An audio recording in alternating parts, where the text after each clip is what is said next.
असम के एक अनजान प्रदेश में पहाड़ की तलहटी में आदिवासियों का छोटा सा गांव है हतिया, जहां मनुष्य और हाथी मिलजुल कर रहते थे।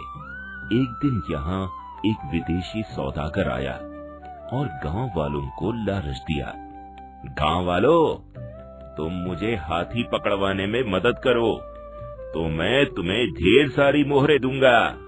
हम करेंगे, हाँ, हम करेंगे। गांव वाले गड्ढे खोदते और उन्हें घास फूस से ढक देते। हाथियों को पता नहीं चलता और वे फंस जाते। सौदागर उन्हें ले जाकर बेच देता।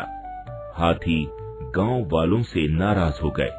फलस्वरूप वे उनकी फसलें नष्ट करने लगे। हमारे दो शत्रु बन गए हैं, बाघ और हाथी। हाथियों के आने पर कनस्तर बजाकर और मशाल जलाकर भगाना होगा। एक बार गांव के स्त्री पुरुष वसंतोत्सव मनाने गांव से बाहर एकत्र हुए। गांव के मुखिया की पत्नी अपने घर में नवजात शिशु के साथ सो रही थी।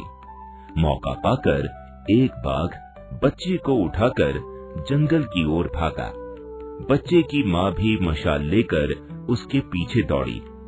औरतों ने आवाजें सुनी, पर डर के मारे कोई मदद के लिए नहीं आई। बाघ जंगल में पहुंचा।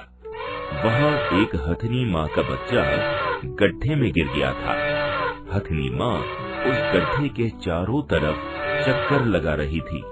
उसने बाघ के पास बच्चे की पोटली देखी तो अपनी सूंड से पोटली छीन ली और बाघ को भगा दिया। फिर मुखिया की पत्नी के आने पर पोटली उसके सामने रख दी। मुखिया की पत्नी हथनी के बच्चे को निकालने के लिए गड्ढे में कूद गई। गड्ढे में पड़ी लकड़ियों को सीढ़ी नुमा लगाकर और दम साधकर हाथी के बच्चे को ऊपर उठाया। हथनी ने सोंद में लपेटकर अपने बच्चे को ऊपर खींच लिया। तब तक भोर हो चुकी थी। घटना की सूचना पाकर मुखिया और गांव वाले डोरी, रस्सा, कुदाल, बर्छा लेकर आ गए। वहां हथनी अपने बच्चे को सहला रही थी और मुखिया की पत्नी अपने बच्चे को पुचकार रही थी। धन्य है दोनों माताएं। मुखिया ने सौदागर को गांव से भगा दिया और सभी गड्ढों को भरने का आदेश दिया। कालांतर में गांव वालों ने उस गड्ढे के पास उनका एक मंदिर बनाया।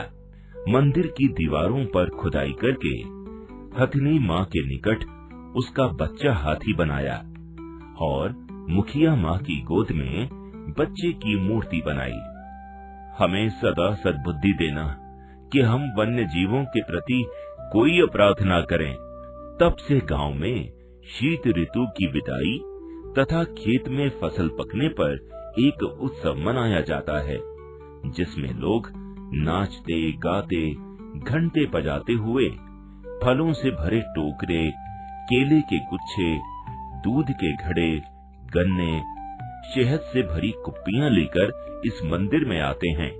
फिर यह सामग्री जंगल में रख देते हैं। गाने बजाने की आवाजें सुनकर हाथियों के झुंड तलहटियों से निकलकर भोज्य सामग्री खाने आ जाते हैं। हाथियों को यह नैवेद्य देकर गांववासी उन्हें धन्यवाद देते हैं।